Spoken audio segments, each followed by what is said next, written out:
विष्णुपाद परमहंस परिव्राजकाचार्य अष्टोत्तरशत श्री श्रीमान परम पूज्य श्रील अभय चरणारविंद भक्ति वेदांत स्वामी श्रील प्रभुपाद की जय। समवेत श्रोता भक्तवृंद की जय। ग्रंथराज श्रीमद् भागवतम की जय। श्री श्री राधारास्वी हरि भगवान की जय। All glories to the assembled devotees. All glories to the assembled devotees. All glories to the assembled devotees. All glory, all glory, all glory, Sri Guru and Gauranga Hari Hari Bol. Namaste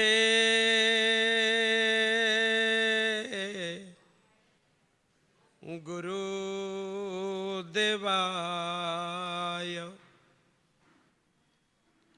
Sarva Siddhe Pradayane Sarva Mangalarupaya Sarvananda Vidhayane Om Ajnanatimirandhasya Jnananjanasalakaya Chakshurunmilitam yena Tasmai Shri Gurave Namaha. Shri Chaitanya Manobhishtam Sthapitam Yena Bhutale Swayam Rupa Kadamayham Dadati Swapadantikam Vandeham Shri Gurum Shri Jutapadakamalam Shri Gurun Vaishnavangscha Shri Rupam Sagrajatam Sahaganat Raghunatha Nitang Tang Sajivam Sadvaitam Savadhutam Parijana Sahitam Krishna Chaitanya Devam Shri Shri Radha Krishna Padambuja Sahaganat Lalita Shri Visakhanitamscha Panchatattvatmakam Krishnam Bhaktarupasarupakam Bhaktyavatara Bhaktaksham Namami Bhaktasaktikam Ajanulambita Bhujau Kanakavadatou Sankir Tanaikapitarau Kamalayatakshav Viswambharau Dvijavarau Jugadharma Palau Bandi Jagat Priya Karau Karuna Batarau Anandalela Maya Vigrahaya Hema Bhadibhya Chhabe Sundaraya Tasmai Mahaprema Rasapradaya Chaitanya Chandraya Namo Namaste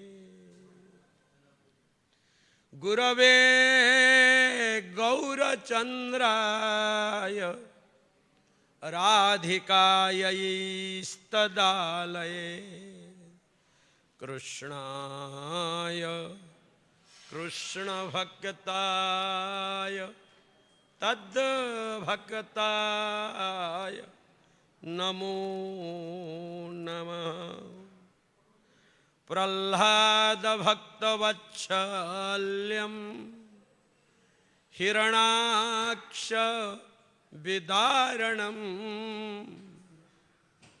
Surasura Bhayajuktam Nrsinghaya Namo Namaha वाञ्छाकल्पतरुर्भ्यश्च कृपा सिन्धुभ्य एव च पतितानां पावनेभ्यो वैष्णवेभ्यो नमो नमः।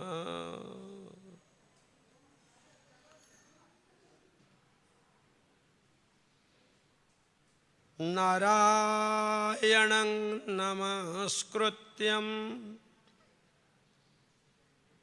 नरं चैव नरोत्तमं देवीं सरस्वतीं व्यासं ततो जयमुदीरयेत्। मूकं करोति वाचालं पंगुं लंघयते गिरिं यत्कृपा त्वमहं वन्दे परमानन्दमाधवम्।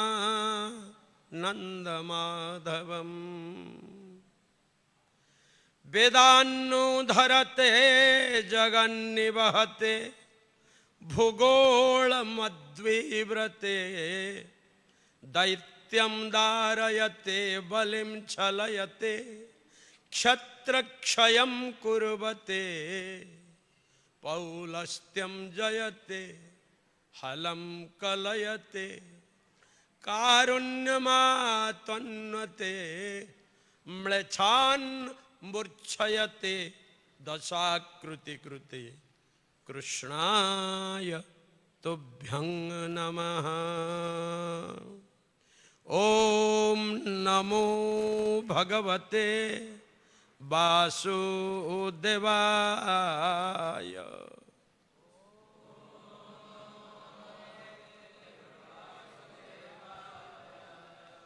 ओम नमो भगवते वासुदेवाय।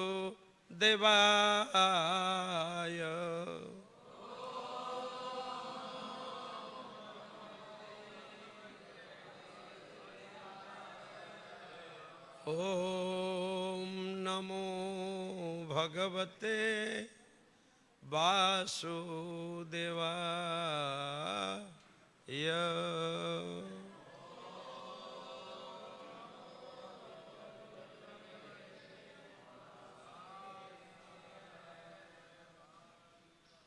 सर्वप्रथम हरे कृष्ण। उपस्थित मेरे सम्मानीय श्रद्धेय स्नेहाधीन वैष्णव तथा वैष्णवीगण, आप लोगों के चरण कमल में नरसिंह चैतन्य दास का भूमिष्ठ प्रणाम।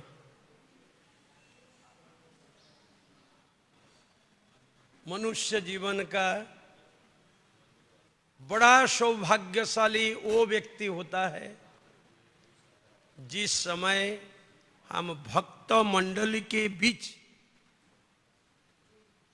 श्री कृष्णचंद्र जी का लीलाओं का वर्णन किया जाए। तत्रैव गंगा जमुना च वेणी गोदावरी सिंधु सरस्वती च सर्वाणि तीर्थानि वसन्ति तत्र यत्र अच्युत उदार कथा प्रसंग। अच्युत उदार कथा प्रसंग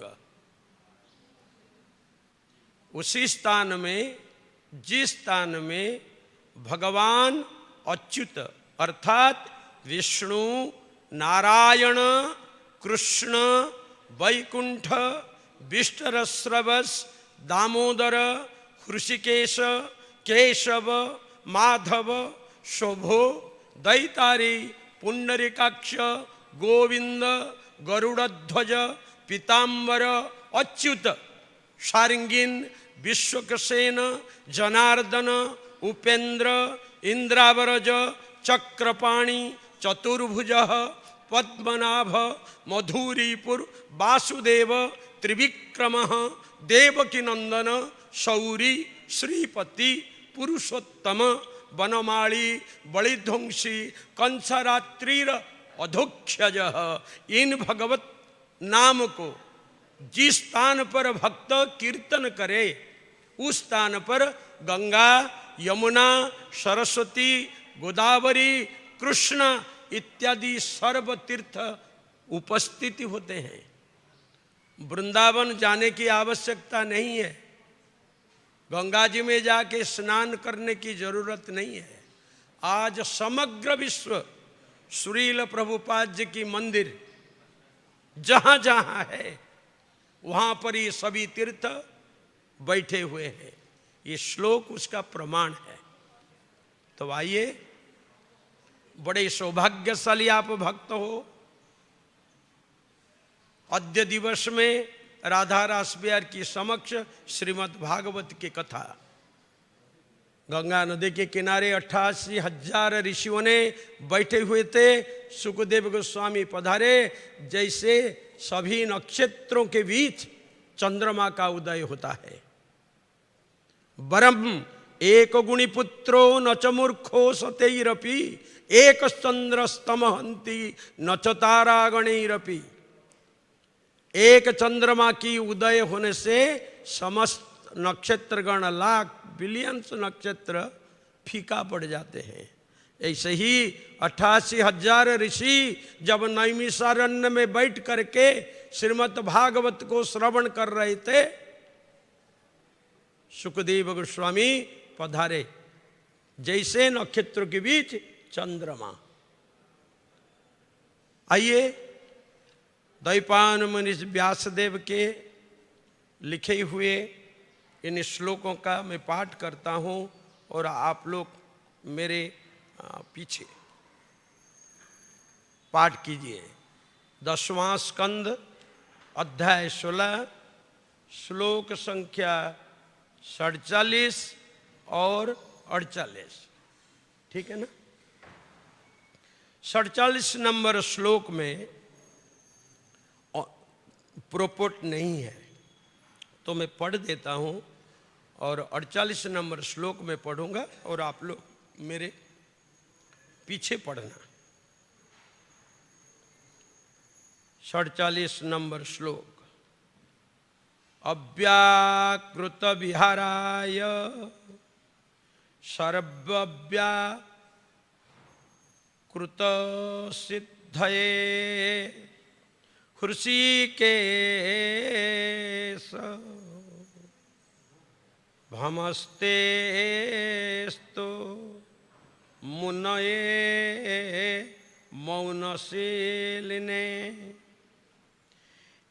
हे इंद्रियों के स्वामी हृषिकेश, हम आपको नमस्कार करते हैं क्योंकि आपकी लीलाएं अचिंत्य रूप से महिमामयी है। आपके अस्तित्व को समस्त दृश्य जगत के लिए सृष्टा तथा प्रकाशक की आवश्यकता से समझा जा सकता है। यद्यपि आपके भक्त आपको इस रूप से समझ सकते हैं, किंतु अभक्तों के लिए आप आत्मलीन रहकर मौन बने रहते हैं। 48 नंबर श्लोक आप लोग को भी दोहराइए मेरे साथ। परावरगतिज्ञाय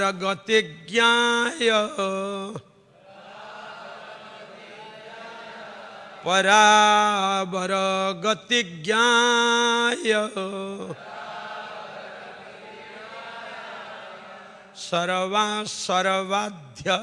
सर्वाध्यक्षायते नमः।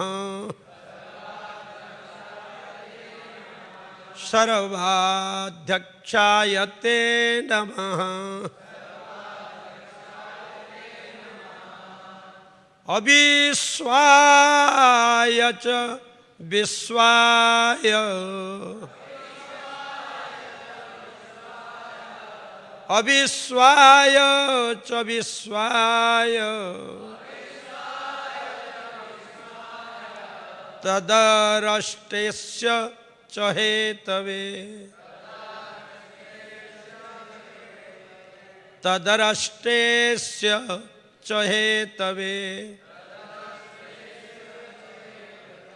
परावरगति ज्ञाय सर्वाध्यक्षाय ते नमः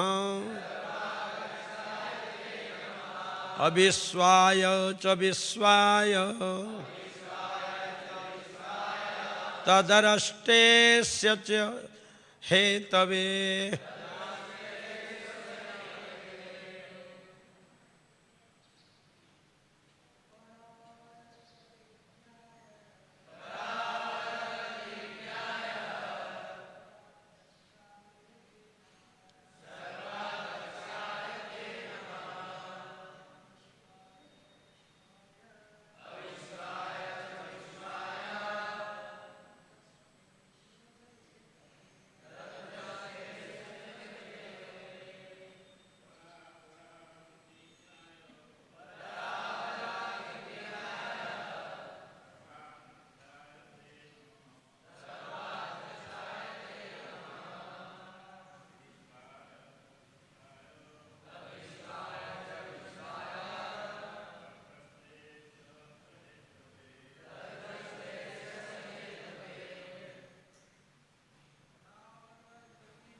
माताएं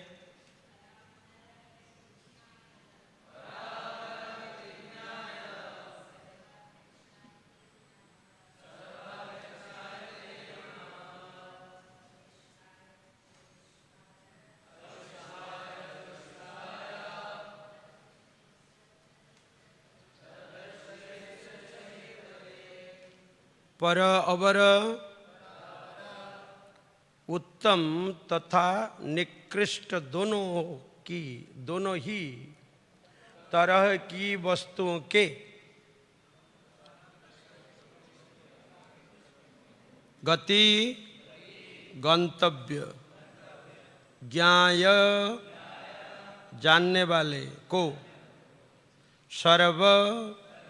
सभी वस्तुओं के अध्यक्षाय नियंता को ते आपको नमः हमारा नमस्कार अविश्वाय ब्रह्मांड से पृथक रहने वाले को च तथा विश्वाय भौतिक जगत की माया प्रकट करने वाले को तद्दृष्टे ऐसी माया के साक्षी को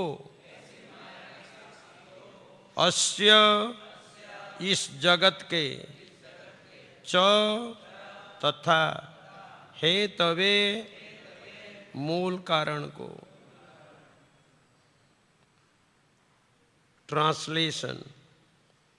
उत्तम तथा अधम समस्त वस्तुओं के गंतव्य को जानने वाले तथा समस्त जगत के अध्यक्ष नियंता आपको हमारा नमस्कार। आप इस ब्रह्मांड की सृष्टि से पृथक है, फिर भी आप वो मूलाधार है जिस पर भौतिक सृष्टि की माया का विकास होता है। आप इस माया के साक्षी भी हैं। निसंदेह आप अखिल जगत के मूल कारण हैं। तात्पर्य।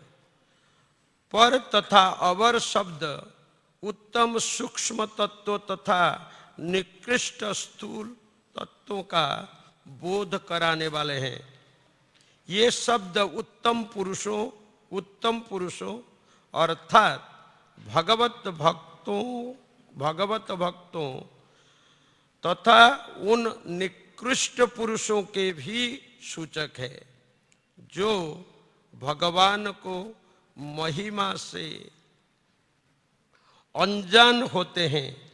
भगवान कृष्ण समस्त उत्तम तथा निकृष्ट जीवों एवं चराचर के भाग्य को जानते हैं और परम ब्रह्म के रूप में वे भक्तों के ऊपर अपने अनन्य पद पर बने रहते हैं, जैसा कि सर्वाध्यक्षाय शब्द से इंगित होता है।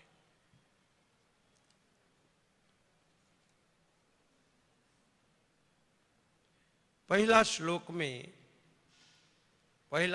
की अनुवाद में दो शब्द बड़ा महत्वपूर्ण है, जहां पर यद्यपि आपके भक्त आपको इस रूप में समझ सकते हैं, किंतु अभक्तों के लिए आप आत्मलीन रहकर मौन बने रहते हैं। ये दो बात बहुत आवश्यक है।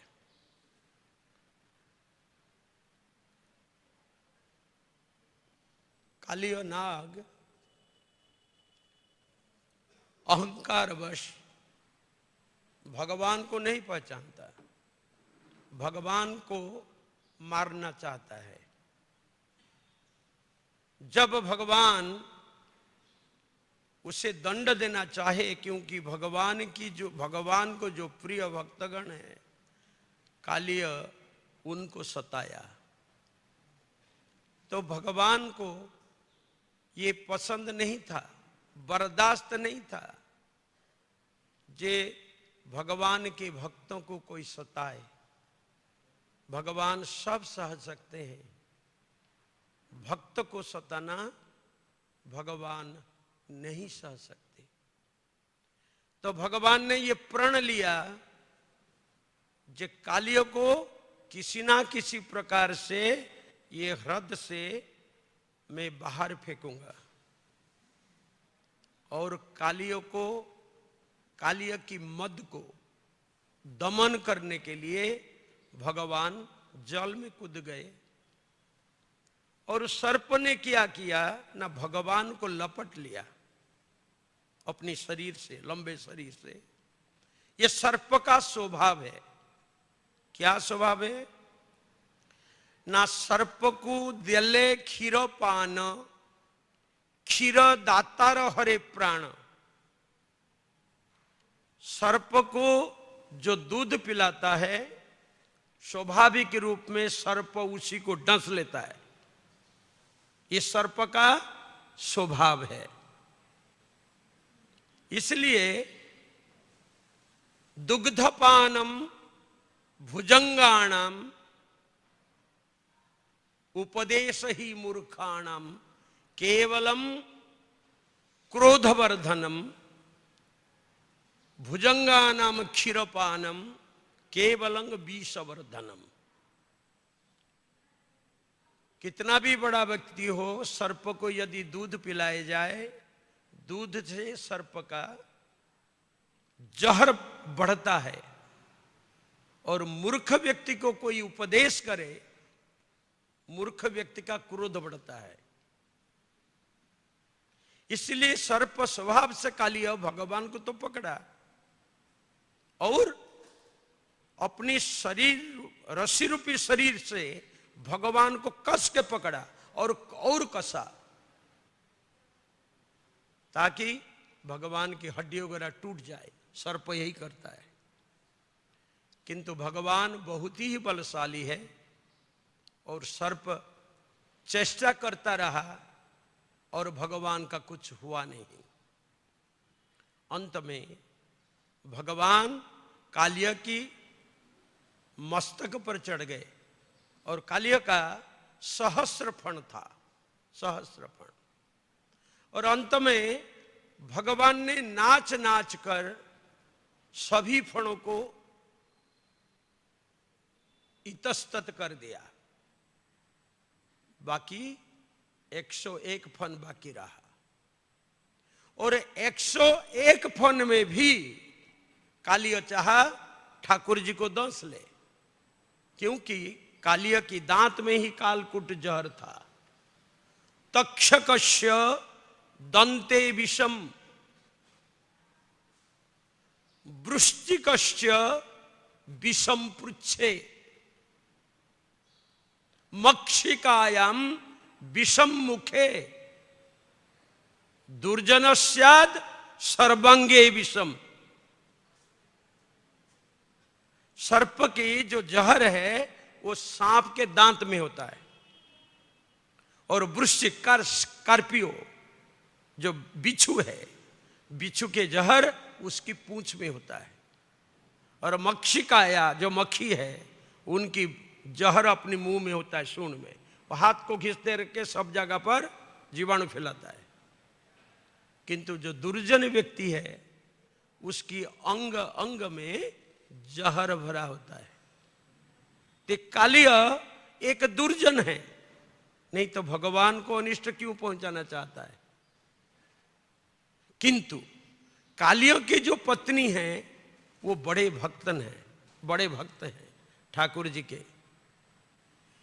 तो जब भगवान नाचने लगे फन के ऊपर, 101 फन के ऊपर, तो कालिया क्या करता था, जिस पैर में, जिस फन के ऊपर ठाकुर जी की चरण में दबा देते थे ठाकुर जी, तो दूसरा फन को वो घुमा लेता था और ठाकुर जी को काट लेना चाहता है। पर ठाकुर जी क्या करते हैं ना, ठाकुर जी जंप मारते हैं एक फन से दूसरा। तो ठाकुर जी नाचते कैसे हैं। उन भक्तों से निवेदन है, जो भक्त थोड़ा उड़िया भाषा जानता हो मेरा साथ देना, तो मैं बताऊंगा ठाकुर जी नाचते कैसे हैं। ठाकुर जी नाच रहे थे किसके ऊपर ना, कालिया के ऊपर। पर कैसे, बड़ बड़ नटियालो नंद सुत कला कन्हाई। कोई जानता है पद, बड़ नटियालो नंद सुत कला कन्हाई। त्रिभंगी भंगी रे मुरली बजाई। नाचू थाई खाली ताथेई थेई। बड़ नटियालो नंद सुत कला कन्हाई। ये जो नंद की लड़का है ना, ये बड़ा नटघट है। ये सबको आनंद प्रदान करने के लिए ये लीला रचा हुआ है। बहुत कष्ट में थे सभी, अभी आनंद कैसे पाए। ठाकुर जी उसी लीला को सबके समक्ष किए। पानी के अंदर से कालिया नाग भी बाहर आया, ऊपर उठा, और भगवान वो सभी व्यक्ति देख रहे हैं, दर्शन कर रहे हैं जो ठाकुर जी नाच रहे हैं। बोले कैसे ना, ता ता थई ता थई। आप लोग बच्चों को खेलने के लिए एक मॉल में होता है, जब बच्चों को लेके हम जाते हैं वहाँ पर क्रोकोडाइल जैसे 10-15 निकलते हैं बाहर। तो उसमें एक हैमर होता है प्लास्टिक का, तो बच्चों को दिया जाता है, और बच्चे जितना जल्दी पीट सकता है पीटे, तो फिर उनका टिकट मिलता है, फिर वो टिकट से कुछ खरीद करते हैं। तो एक को पीटो तो इधर से के निकल आएगा, तो फिर आप उसको पीटना पड़ेगा तो इधर से निकल आएगा, तो आपको पीटना पड़ेगा, हाँ, बहुत जल्दी जल्दी। और जो जितना पीट लेगा इतना टिकट उसको मिलेगा, फिर वो कुछ खरीद कर सकता है। ऐसे ही स्थिति था ठाकुर जी के सामने। ठाकुर जी नाच रहे हैं, ता थई थई ता थई, त्रिभंगी में खड़े हैं ठाकुर जी, कठोर पहने हुए हैं। एक फन उठता है तो ठाकुर जी उसके ऊपर चले जाते हैं, फिर दूसरा फन उसके ऊपर, ऐसे करते करते ठाकुर जी नाचते नाचते जो 101 फन था वो कुचल गया। अर्थात जैसे हम हेमदस्ता में कुछ कूटते हैं ना, तो ये सर कुचल गया। जब सर कुचला, आंखें, मुंह और नासिका, जहर सब खत्म हो गया और उससे रक्त बहने लगा। और कालियों को मृत्यु सताने लगा। कालियो अभी समझ गया जे ये जो लड़का मेरे ऊपर नाच रहा है ये 1000 गुणों से बलशाली है वो गरुड़ से, जिसकी भय के कारण मैं वहां से आकर के यहां छुपा था। अरे तुम भय से आकर के छुपे थे, अच्छी बात है, पर सबको परेशान करने की क्या जरूरत था? और दुर्जन लोग यही करते हैं। दुर्जन लोग क्या करते हैं? सबको परेशान करते हैं। सज्जन और दुर्जन में भेद क्या है? विद्या विवादाय धनम मदाय शक्तिंग परेशं परिपीडनाय खलस्य साधुर विपरीतमेतद् ज्ञानाय दानाय च रक्षणाय।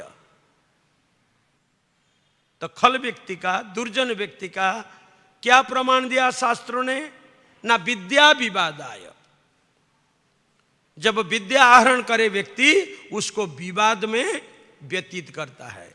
घर में अगर झगड़ा नहीं है, झगड़ा घुसा देता है। और इसका सबसे बड़ा उदाहरण है हमारे लॉ मास्टर। जो लोग लॉ डिग्री लेते हैं और क्रिमिनल लॉ बा ये लॉ, वो आपको प्रोफेशनली सिखाते हैं झूठ कैसे बोलना। प्रोफेशनली झूठ बोल के जज के सामने वो ये प्रूव कर देते हैं जे ही इज नॉट गिल्टी, तो फिर वो छूट जाता है। विवाद में, विद्या को विवाद में परिवर्तन करना खल का काम है, दुर्जन का काम है। विद्या विवादाय धनम मदाय, जब धन कमाते हैं, धन आने लगता है, लक्ष्मी को चाहिए नारायण को छोड़ के, नारायण नहीं चाहिए, तो वो लक्ष्मी क्या करता है? मन को चंचल बनाता है। लक्ष्मी पद्मालया, पद्मा, कमला, श्री, हरिप्रिया, इंदिरा, लोकमात्मा, क्षीराब्धितनया, रमा, भार्गवी, लोकजननी, क्षीरसागर कन्यका, ये लक्ष्मी के नाम है। और लक्ष्मी का नाम चंचला है। और जब लक्ष्मी महासतिनी है, जब नारायण को छोड़ करके हम केवल लक्ष्मी को भोगना चाहते हैं, तो लक्ष्मी मन को चंचल बनाने के कारण मनुष्य अस्थिर हो जाता है, परिवार में क्लेश हो जाता है। श्री श्री राधा रास बिहारी भगवान की जय हो। तो इसलिए मनुष्य को चाहिए नारायण के साथ लक्ष्मी को मांगे, लक्ष्मी को आए। और नारायण जिस स्थान में नहीं है, लक्ष्मी सुखी नहीं हो सकती, खुश नहीं हो सकती। इसलिए मानव तकलीफ में है। लक्ष्मी के साथ नारी और सुरा जुड़ जाता है। जो नारायण के साथ लक्ष्मी नहीं आती, वो नारी सुरा को बुला लेती है। और नारी सुरा के बीच जब मानव गिर जाता है, उसकी बहुत दुर्दशा होता है। किंतु ये नाग पत्नियां सती नारी हैं, सत नारी, असत नारी नहीं। तो शास्त्रों ने कुछ गुण बताया। सत नारी, सदाचारी नारी की गुण क्या है? जो नाग पत्नियां अपने पति को बोलती हैं, वो सत नारी है। कैसे? न क्रोधे दासी रते वेश्या भोजने जननी समा विपदे मंत्रिणांग बुद्धि सा नारी प्राणवल्लभा। क्रोधे दासी, यदि किसी भी कार्य से पति बाहर से आए, गुस्से में आए, कुछ परेशानी से झेल रहे थे और क्रोध कर बैठे, तो जो सतनारी है उसका ये कर्तव्य है वो मुंह में उत्तर ना दे। झगड़ा कैसे होते हैं? हमने बोला, उन्होंने बोला, हमने बोला, वो बोला, एक थप्पड़ बैठ गया। क्रोध जे एक अंगे थाई और एक अंगे प्रहार थाली था, फेंक दिया, कांच टूट गया, तो क्रोध थोड़ा ठंडा हो गया, है ना। तो जो सत नारी है वो उत्तर नहीं देता। जैसे दासी, घर की जो नौकरानी है, अगर मालिक कभी क्रोधित होकर डांट दे वो रो पड़ती है, पर मुंह में उत्तर नहीं देती। तो ये एक गुण है। दूसरा गुण रतिवेश्या। हजारों लोगों की आज प्रॉब्लम है संसार में। जब वो एकांत में आते हैं पति पत्नी, वो हंसते नहीं है, कुछ और रूप में बात चली जाती है और पुरुष का मन विचलित हो जाता है। फिर घर को छोड़ के जब वो ऑफिस में जाता है, वहां पर एक मनमोहिनी होता है, डायरी लिखने वाली, बा ये करने वाली, दिस करने वाली, sir you are so nice. घर में क्या हुआ? कटु वाक्य सुना। जब ऑफिस में गया, मीठी शब्द में बात सुनने में आया, तो उससे क्या हुआ? हृदय खींच गया। किससे? अपनी ऑफिस की सेक्रेटरी से। फिर पत्नी रोती रही, मेरे पति मेरे पास नहीं, चले गए। पर हमें समझना पड़ेगा, इसलिए शास्त्र कहता है रते वेश्या। जिस प्रकार देह व्यापार करने वाली स्त्री पुरुष को आनंद दे दे करके उसको खुश करती है और उसको ये इंगित करती है मेरे से अच्छा दूसरा कोई नहीं है, काल भी तू मेरे पास आना, ऐसे अगर सतपत्नी, भगवान एकादश स्कंद में कहते हैं, जो सती नारी है वो अपनी पुरुष को अपनी सतीत्व की पराकाष्ठा में बंदी बना देती है, पुरुष हिल नहीं सकता। और शास्त्र इसी बात को कहता है, सत नारी जो है वो पुरुष को अपनी कब्जा में रखती है आनंद दे करके। भोजने जननी समा। जब वो भोजन पर से वो मां का रूप होती है, जैसे बच्चों की हर सुख दुख, बच्चों को क्या अच्छा लगता है मां जानती है।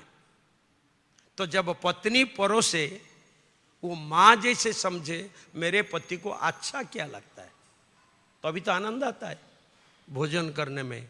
तो भोजने जननी समा। अब विपदे मंत्रिणांग बुद्धि। जब विपद हो जाए, कोई घर के ऊपर कोई अचानक बा सरकार से इससे उससे आपदा आ जाए, तो नारी पहले होती है। कैसे बुद्धि देती है ना? जैसे मिनिस्टर, मंत्री राजा को समझाता है, और जिसके मिनिस्टर जिस राज्य का बड़ा चतुर होता है, वो राजा का जय जयकार होता है। सा नारी प्राणवल्लभा। ऐसी जो स्त्रियां हैं वो प्राण को बहुत भाती है और प्राण को प्रिय है।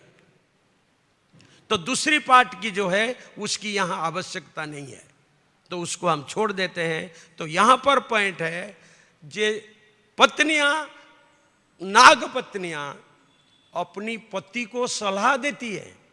जैसे विपदा तो आ चुका है, पति अभी मरने जा रहा है, भगवान नाच रहे हैं, पति के सर के ऊपर कुछ खून टपक रहा है और ये निस्तेज हो करके गिरने जा रहा है। तब नागपत्नियां कहती है ये अहंकार को त्यागो। पहले समझ जाते तो ये कष्ट तुम्हें नहीं होता। भगवान की चरण में समर्पित हो जाओ पतिदेव। फिर भी वो सुनता नहीं है, अहंकार में भरा है। देखो भक्त मेरे, इन लीलाओं को समझने के लिए श्रीमद् भागवत की जो लीला है, यही जैसे कालियानाग की लीला, इन लीला को समझने के लिए 3 चीज को छोड़ना पड़ेगा। जो भक्त इन 3 चीज को नहीं छोड़ पाता, ये लीला समझने बहुत मुश्किल होगा और समझ नहीं पाओगे। वो 3 चीज क्या है? अभिमानम सुरापानम गौरवम रौरव समम प्रतिष्ठा सुकरीविष्ठा त्रयम त्यक्त्वा हरिम भजेत। तभी ये लीला समझ में आएगा। हरि भजन में अगर आप लगना चाहते हो, भगवान के नाम को जपना चाहते हो, 3 चीज से बहुत दूर रहना। प्रथम ही अभिमान। अभिमान को किससे उपमा दिया? सुरापानम। सुरा मतलब पे मदिरा।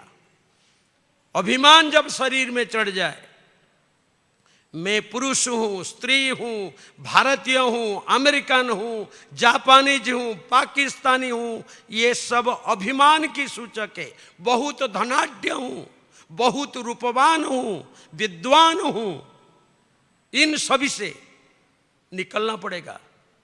और अंतगतमल दुष्टम तीर्थ स्नान सतैरपि न शुध्यते यथा भाण्डम सुराया दाहितम चयत। हृदय के अंदर जो कलमश है, गंदगी है, उसको बिना साफ किए कितने भी तीर्थ भ्रमण करो, कितना भी नदियों में स्नान करो, फिर भी वो व्यक्ति पवित्र नहीं हो सकता।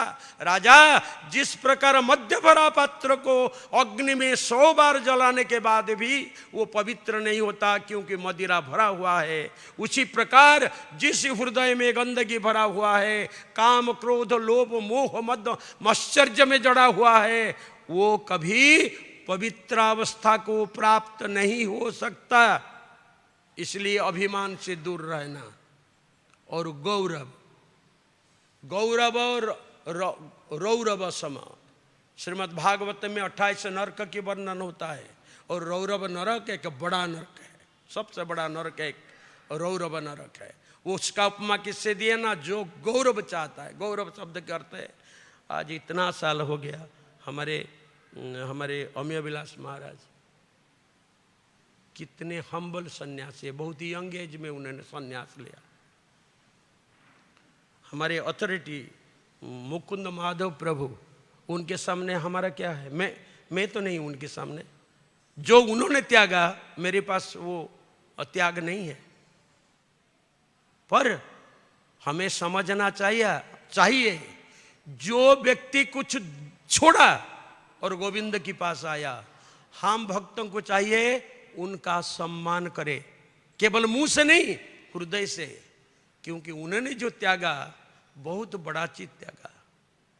वैष्णव जब त्यागता है, क्या त्यागता है? आप लोग सब मस्तक मुंडन। क्यों? सबसे सुंदर, सबसे कीमती ये सुंदरता है, हम ठाकुर जी के चरणों में उसको सौंप दिए। ऐसा ही होना चाहिए। The best offer to lord. यही कारण है, कोई दूसरा कारण नहीं है। बाल काटने से ना भक्ति बढ़ता है, ना बाल उगाने से भक्ति घटता है। शिरोमुंडितम तुंड मुंडितम चित्तंग न मुंडितम तत् किंग मुंडितम। तुमने सर मुंडवाया, मोच मुंडवाया, दिल को नहीं, हृदय को नहीं मुंडवाया, तुम क्या मुंडवाया? इच्छामृतंग नाटक में इच्छामृतंग नाटक में रामानुजाचार्य जी लिखते हैं, शिरोमुंडितम तुंडम। बिहार साइड के लोगों से पूछो, आप मूछ मुंडवा दो, बोलते नहीं, ये मर्दाना की निशानी है, उसमें तेल मालिश करते हैं वो, और वो मूछ के ऊपर नींबू खड़ा करते हैं। देखो, चलो वो अहंकार भी मिट गया, उसको भी वो मुंडवा दिए। गर्मी में तो ऐसे ही बाल काट देते वो लोग, किंतु मूछ नहीं काटते, चलो वो अहंकार भी काट दिए। पर हृदय के अंदर जो बैठा हुआ है उसको हम नहीं काटे, नहीं धुए, तो फिर पवित्र कैसे होंगे हम? सुष्टु साधु, साधु वही है जस्य चित्त मुंडितम, जिसका चित्त मुंडन हुआ है। चैतन्य महाप्रभु शिक्षाटक में प्रथम श्लोक यहां से शुरू करते हैं, चेतो दर्पण मार्जनम भवमहादावाग्नि निर्वापणम श्रेय कैरव चंद्रिका वितरणम विद्यावधू जीवनम आनंदम बुद्धिवर्धनम प्रतिपदम पूर्णामृत स्वादनम सर्वात्मा सपनम परम विजयते श्री कृष्ण संकीर्तनम। चित्तरूपी दर्पण को सफाई करना चाहिए, नहीं तो ये भक्ति, ये लीला समझने में असमर्थ होगा व्यक्ति। तो आया, मैं तब से खड़ा हूं, मुझे कोई एक आसन नहीं दिया। ये भाव मन में अगर है, भक्ति बहुत दूर में है, भक्ति बहुत दूर में है। मद भक्तो वल्लभ जस्य, आदित्य पुराण, मद भक्तो वल्लभ जस्य शमे वल्लभ तंग मम मत परो वल्लभ नास्ति सत्यम सत्यम बदाम्यहम। मैं सत्य बोल रहा हूं, मैं सत्य बोल रहा हूं। ओ जो मेरे भक्त हैं, जो मुझे चाहते हैं, मैं उन्हें चाहता हूं। अहम सच मम प्रिय, मैं उसे अतीव प्रिय हूं, वो मुझे अतीव प्रिय है। ऐसे भक्तों की सेवा जो करता है, मेरे सेवा से मैं जितना प्रसन्न नहीं होता हूं, मेरे भक्त की सेवा कोई करे, मैं उससे अतीव प्रसन्न होता हूं। भगवान श्री कृष्णचंद्र कहते हैं आदित्य पुराण में। तो भक्त कैसे होना चाहिए? ना ऐसा गौरव रौरव समम, गौरव की इच्छा नहीं। कोई आया, आरती आया, पहले मेरे पास क्यों नहीं आया, मैं बड़ा हूं, ये भाव भक्ति को नाश कर देता है। ऑटोमेटिक आएगा। देखो, जिस फूल में मधु है, मधुमक्खी वहीं मधु चूसेगा। जिस फूल में मधु ही नहीं है, भौरा क्यों जाएगा उसके पास? है कि नहीं? तो गुण ऐसे बनाओ, भक्ति ऐसे करो। ठाकुर जी भी देखे, आज मेरा भक्त कहां गया? नहीं तो पत्नियां भक्त बन गई, बोलती है ठाकुर जी आप हमारी ये मूढ़ पति को क्षमा कर दो। और पत्नियों की पुकार से भगवान ने इनको क्षमा किया, कालियों को। और आचार्य लिखते हैं, नाग पत्नियां तो पति के बिना अनाथ हो जाएगी। नाग पत्नियां की भाव ये है, ठाकुर जी जिस चरण को पाने के लिए ब्रह्मा शिव आदि देवता तरस जाते हैं, जंग ब्रह्मा वरुणेन्द्र रुद्र मरुतो स्तुणुवंती देवे स्तवई वेदे सांग क्रमोपनिषदई गायन्ति यंग श्यामगा ध्यानावस्थगते न मनसा पश्यन्ति यंग योगिनो जस्यांतंग न विदुसुरासुरगणा देवाय तस्मै नमः। वो चरण के नीचे काल्य और भगवान उसके ऊपर नाच रहे हैं, चरण के ऊपर प्रदाघात कर रहे हैं। हे गोविंद, यदि आपके चरणों में गिरते गिरते पति का देहांत हो जाए हम लोग की, तो वो चरण बंधन कौन करेगा आपका? ये चरण की तो महिमा है जो सभी तरसते हैं। भक्त वृंद दर्शन चरण से होना चाहिए, भगवान के मुखारविंद से दर्शन नहीं होता। पहले चरण, श्री चरण, फिर चरण से ऊपर। क्षमा चाहता हूं, हमारे डॉक्टर बाबू ने मुझे कहा 8:30 बजे खत्म करने के लिए। राइट प्रभु जी, समय हो गया? मैं देख नहीं पाता हूं घड़ी को। समय हो गया? और 5 मिनट ले सकता हूं? Thank you. तो यदि ठाकुर जी आपके चरण की सहारा लेकर के पति के देहांत हो जाए, तो ये चरण को कौन मानेगा? नहीं, ऐसा नहीं करो, इतना निष्ठुर नहीं बनो ठाकुर जी, हमारे पति को भीख में दे दो, हमारे झोली में भर दो। झोली फैलाए खड़े हैं पत्नियां, सत पत्नियां, पति मारोगे हमारा माथा का सिंदूर चला जाएगा, हम किसके सहारे जिएंगे। भगवान दयानिधानु है, बड़े कृपालु हैं। उन्होंने कालिया को कहा, कालिया अब तुम्हारा ये सब दादागिरी जितना था सब समाप्त हुआ, अब पत्नियों को बच्चों को लेके यहां से निकल जाओ।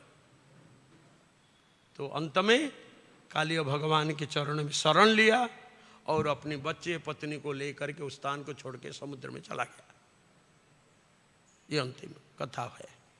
और बाकी रहा प्रतिष्ठा, एक में छोड़ दिया।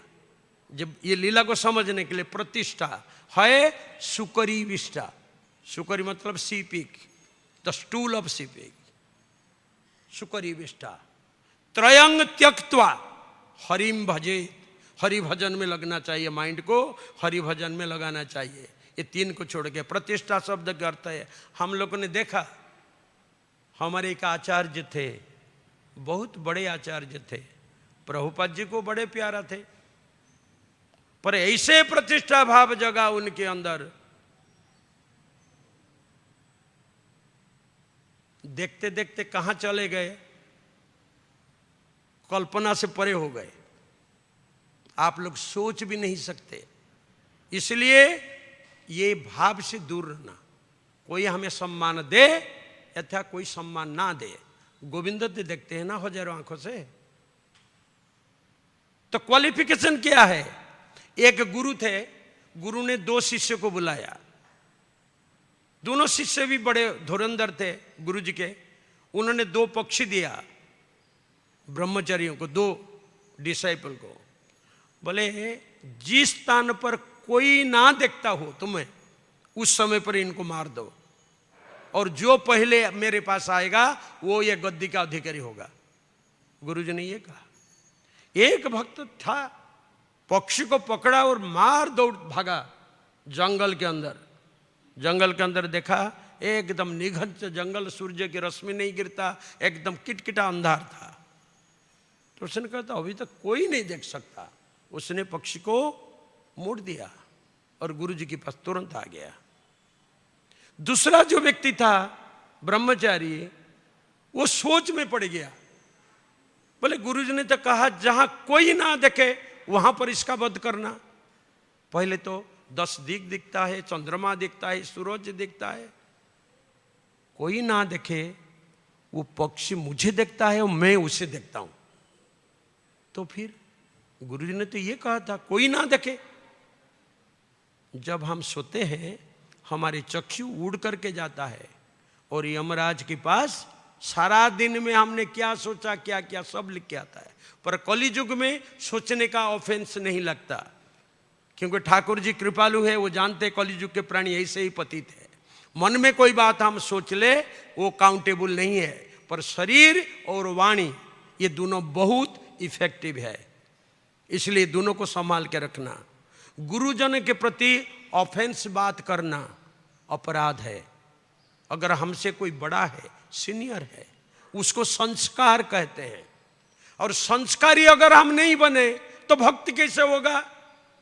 अर्जुन ने पूछा भगवान को, स्थित प्रज्ञा सका भाषा समाधि तस्य केशव स्थितधि किम प्रभासेत किम आसित ब्रजेत किम। ठाकुर जी ये बताइए, जिसका बुद्धि आपके चरणों में स्थिर है वो व्यक्ति कैसे बोलता है, कैसे चलता है और कैसे बैठता है। तो ये तीनों चीज काउंटेबल है हम सब के लिए। हमारे चाली से सोसाइटी के ऊपर क्या इफेक्ट पड़ता है, हमारे बोली से सोसाइटी के ऊपर क्या इफेक्ट पड़ता है, और हमारे बैठने से सोसाइटी के ऊपर क्या इफेक्ट पड़ता है। क्योंकि हम सभी ये सोसाइटी का नमक खा के बड़े होते हैं। हमारे शरीर में अगर कोई पूछे ये प्रभुपाद सोसाइटी का ही खून है आज तक, तो अगर मैं गलत चलूं, गलत बोलूं, गलत बैठूं, सोसाइटी के ऊपर इसकी इफेक्ट पड़ेगा। देखो ये हरे कृष्ण का भक्त है, ना, उसके लिए बहुत सजाग रहना पड़ेगा हमें, क्योंकि हम इस सोसाइटी से बिलोंग करते हैं। इसलिए प्रतिष्ठा सुकरी विष्ठा, प्रतिष्ठा की भाव नहीं होना चाहिए। हमें कोई सम्मान दे अथवा ना दे, पर गोविंद तो देखते हैं, मनुष्य क्या देखेगा। और सम्मान की भूखा हम नहीं है। चैतन्य महाप्रभु यहाँ ये भी कहते हैं ना, अमानी ना मान देना। जो हमारा असम्मान करे फिर भी हम उसको सम्मान दें, ये भक्त के लक्षण होना चाहिए। तो आगे भक्त के लक्षण किसी और चरित्र में लेके विस्तृत विवरण करेंगे। आज इतना ही। ये सतनारी का कुछ लक्षण मैंने बताया। जो हमारे कालिय की पत्नी जो हैं भगवान को स्तुति करते हैं। और मैंने एक छोड़ा, जो भक्त्या मांग अभिजानंती, जो भक्त है मुझे जानता है, जो अभक्त है ना भी जानती, वो मुझे जानता नहीं है। पर भक्त और अभक्त, मैं शुरुआत में 2 शब्द लिया था। जो भक्त मुझे समझ सकता है, अभक्त के लिए आप मौन रहते हो। तो अभक्त और भक्त में अंतर क्या है? भक्त भी देखने के लिए जैसा है, अभक्त भी देखने के जैसा है। 2 हाथे, नाके, काने, पैरे सब है। तो फिर अभक्त जो है और भक्त है, उसकी हम उसको अलग कैसे करें? ना कोकिला काकह कृष्ण पिकह कृष्ण, को भेद पिकह काकयो, बसंत काल संप्राप्ते काक काकह पिक पिक। कौवा भी काला देखने के लिए है, कोयल भी काला देखने के लिए है, परंतु जब बसंत काल उपस्थिति होता है, कौवा का चित्कार करते हुए कान को बहरा बनाता है, और कोयल मैंगो पेड़ के ऊपर बैठ करके कुहू कुहू चित्कार करता है। हम जान सकते हैं ये कौवा है और ये कोयल है।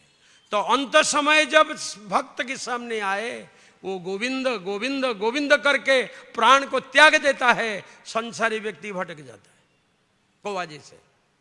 इसलिए भज गोविंद गोविंद गोपाला,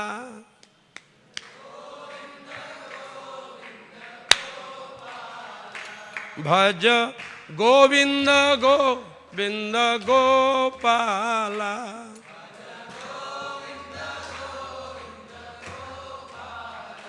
भज मुरली मनोहर नंद लाला,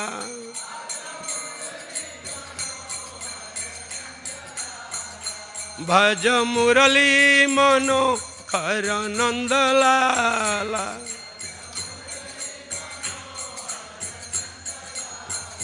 भज गोविंद गोविंद गोपाला,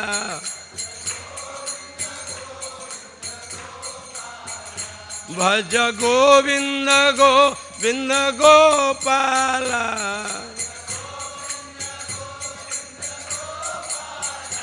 भज मुरली मनोहर नंद लाला,